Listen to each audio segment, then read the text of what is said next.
Salut tout le monde, j'espère que vous allez bien. En ce qui me concerne, ça va plutôt pas mal. Alors comme d'habitude, on met des petits pouces, on s'abonne, et puis on pose des questions, j'y répondrai avec plaisir. Aujourd'hui, je vais vous faire un dessert, une tarte aux pommes, très vite faite. À l'origine, le vrai nom, c'est tarte aux pommes bonne femme, c'est le nom.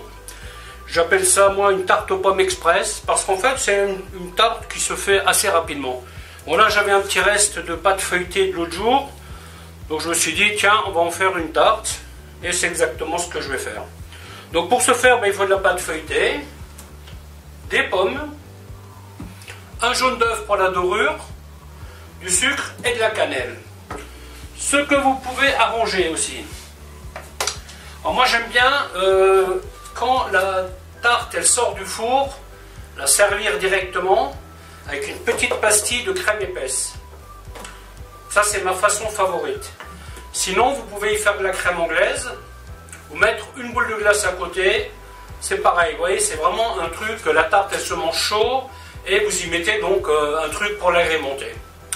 Voilà, mais écoutez, alors il y a aussi un truc là que je fais, c'est que je découpe une forme dans un morceau de carton, hein. Alors ça existe en inox dans le commerce, mais bon, dépenser pour dépenser, ça n'a pas vraiment d'intérêt, hein. Ça je le fais une fois tous les 10 ans, hein. Donc voilà, c'est à peu près, vous voyez, il faut que la pomme puisse rentrer sans problème dans ce carton. Voilà, écoutez, je vais vous montrer comment faire tout ça. A tout de suite.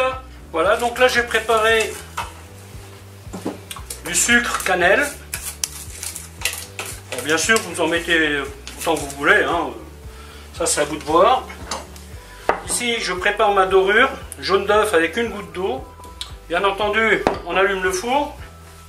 Le four aux alentours de 180 degrés. Hein. Donc là, nous visons une forme carrée, hein, enfin rectangulaire, pardon. Donc nous allons essayer de rester rectangulaire.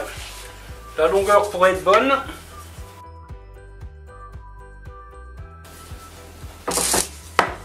Donc une fois que ça c'est fait, vous découpez tout simplement. Hein.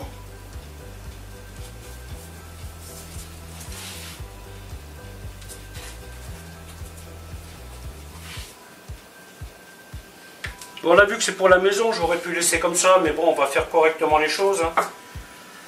Comme ça, vous vous rendez compte du bon résultat. Voilà, hop.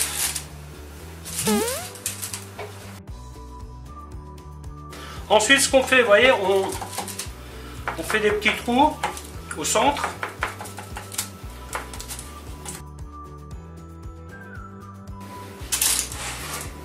Donc l'étape suivante, on va prendre un peu de dorure.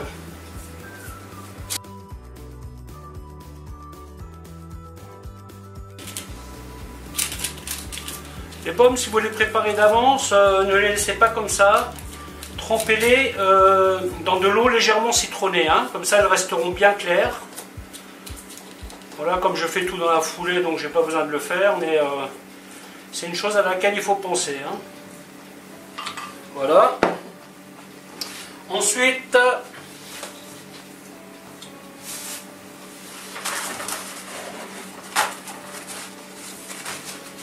on coupe les pommes. Alors à peu près 1 mm d'épaisseur, grosso modo. Hein. Bon, c'est dommage, elles sont un peu petites ces pommes pour faire ça. Mais bon, c'est pas grave, on fera avec. Hein.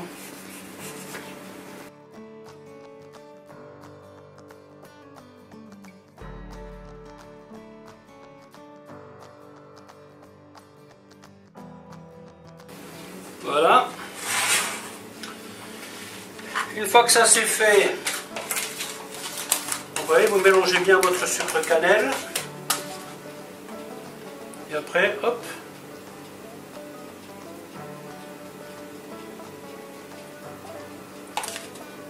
Quand vous faites ça, c'est bien de prendre une pomme un peu acide.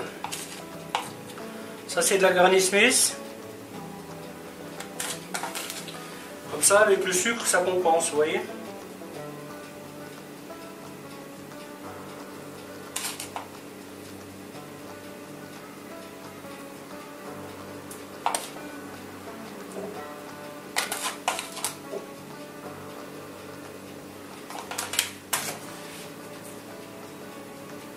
donc là on compte, je dirais 30 minutes au four. Hein.